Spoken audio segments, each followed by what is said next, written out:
Welcome back, class.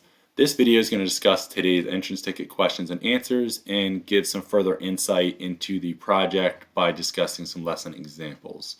Please feel free to pause, rewind, or fast forward this video as needed, but please make sure you do pay attention and take in as much information as possible. So your first question for your entrance ticket is, what is art activism? And art activism is using art to bring about social change. So we're looking at problems in today's world, and we're drawing or illustrating those problems in our artworks that people, to raise awareness about it so people can be more aware, to make change in their everyday lives, or even to make efforts to stop these issues. So down here at the bottom you have 3 different issues, and we'll discuss these more at length further in the slideshow. But you can see at the bottom left you have the issue of having pesticides in our food. That's an issue as far as people consuming them and eating these same pesticides as it's on their food. Here you have conserving the environment, taking care of our world. And then on the far right you have technology addiction, with these tentacles coming through the screen and holding this young student in place, so to demonstrate that they can't break away from their screen and spend time with family, spend time outside socializing and playing, which basically you can't do when you're on your iPads all day.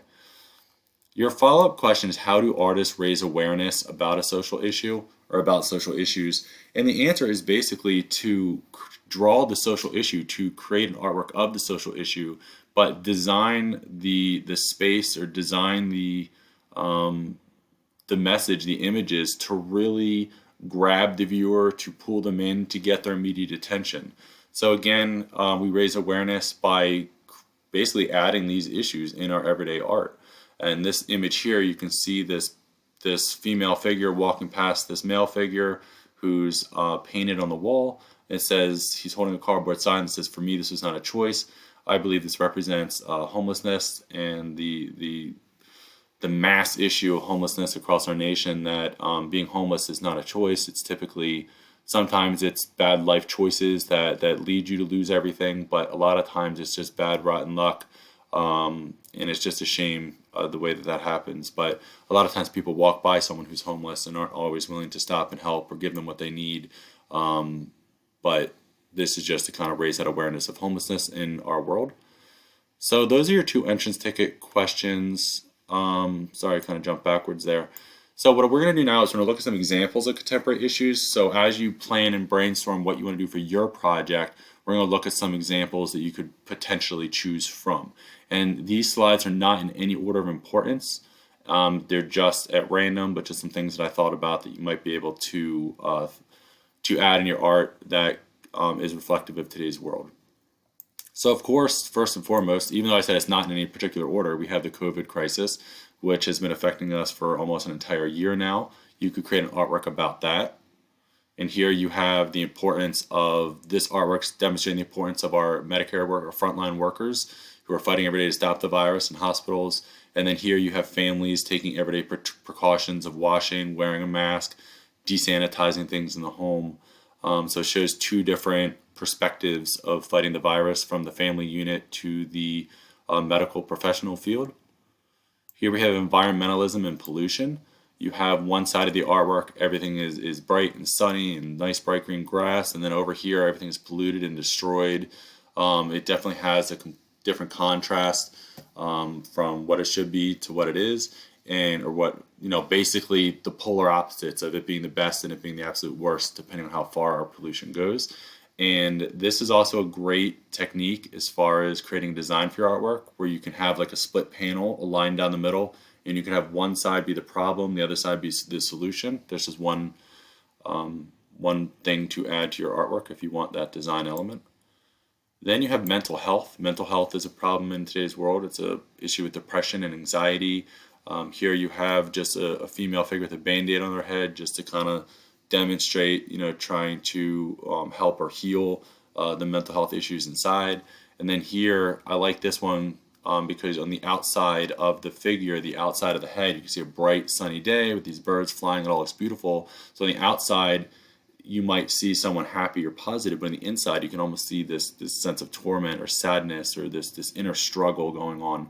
So basically, with mental health, the person's not always feeling what you think they're feeling, because we can only see what we see from the outside, not the inside.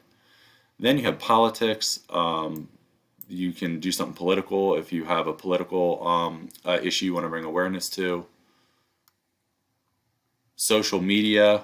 Social media, you have two different images here. The one on the left shows a dog bowl that says ego. And then you have all these little these little thumbs up for, you can see the F for Facebook. So this demonstrates people build their egos of how many likes they get on videos or on comments or feeds. But just because you get likes it makes people feel good, basically, when there's other ways in life to make you feel good. And also social media, you can see this famous painting of Vincent van Gogh's Starry Night, as it might be hung up in a museum with a beautiful frame, but people are more content with just seeing these things online on social media than actually going in person and seeing it themselves. So that's another topic to think about. We have technology addiction, which we saw the first image of the young student being sucked in with the tentacles. But here we also have a hand breaking, snapping away from the handcuffs because they're tied down by their phone. And then over here you have this, looks like a young teenage male laying on the couch. They're wrapped up in all their cords, whether it's their video game controller, their iPad, their headphones, their computer, their phone. You can just see that it's another way of showing how addicted they are to their technologies. Poverty is a big one. You can demonstrate that. You also have bullying. Bullying is very prevalent. Sadly enough, most students have probably already experienced this at some point. I think we all have to some degree, but it is sad the way that people feel a need to insult others and beat them down and make them feel less, when really, as a society, we should be working to build each other up and basically show positivity and building strength, not hurting people. So here you have an image of all these possible things people can be doing to bully you. Here is very specific to just cyberbullying. Bullying can happen online, even in video games and chat rooms, things like that. So there's another topic you can think of. Animal adoption and rescue. You could choose something like that. Here you have the problem and then the solution. You have all these animals that are in these cages that may potentially be put down, whereas they need families to adopt them and bring them in their homes to help save them. So this is a great example of before and after problem solution for our artwork. And then lastly, other. If you have another idea that's not listed on this, that's fine. I only listed about 9. But make sure it's a current issue. It can't be an issue like women's right to vote, for example, which was in the 1920s, which is 100 years ago. That would not be relevant in today's society. Very important, but it's already been solved, and happily now men and women can vote. But basically make sure it's a problem in today's world, not something in the past. So that's it for today's video. I know this is a longer video than usual. I just wanted to give you guys a bunch of different options and things to think about as you plan your projects. So please, at the end of this video, just complete your entrance ticket questions, and then I think that's it. I don't think you have any other videos for today. So just complete your entrance ticket and then begin your sketches for your project and submit them for your points. If you have any questions, please let me know. But I'm looking forward to seeing your plans and your ideas for your final project for the class. All right, everyone, message me if you have any questions, and I will talk to you next class. Bye, everyone.